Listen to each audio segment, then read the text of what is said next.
इस धरती पर कभी-कभी ऐसे संत अवतरित होते हैं जो शरीर से नहीं करुणा से काम करते हैं।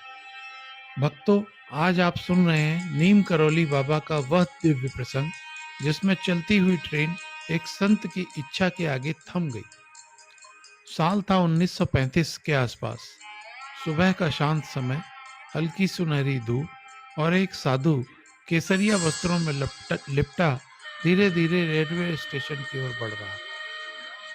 बाबा के पास टिकट नहीं था। टिकट चेकर ने उन्हें देखा और कठोर स्वर में बोला, बिना टिकट कोई ट्रेन में नहीं चढ़ेगा।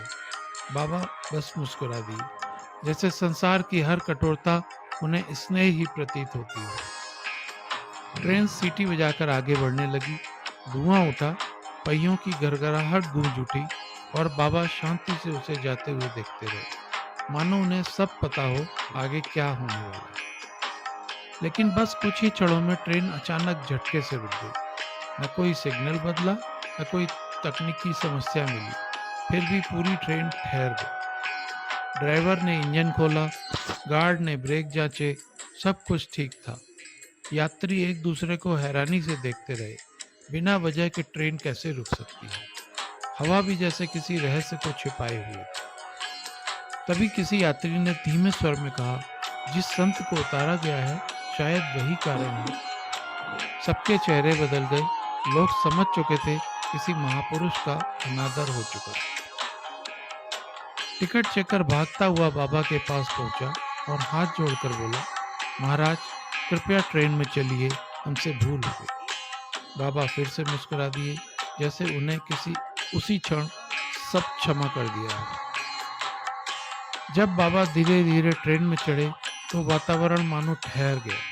बाबा की सरलता और उनकी करुणा हर आंख को छू रही थी। और जैसे ही बाबा बैठ गए, बिना किसी आदेश, बिना किसी प्रयास, ट्रेन फिर से स्वयं चल पड़ी। मानो प्रकृति ने ही सर झुकाकर कहा हो, महाराज अब सब ठीक है। यह चमत्कार शक्ति प्रदर्शन नहीं था, ये एक संदेश था। जहाँ प्रेम होता है, वहाँ कठोर नियम भी झुक जाते हैं।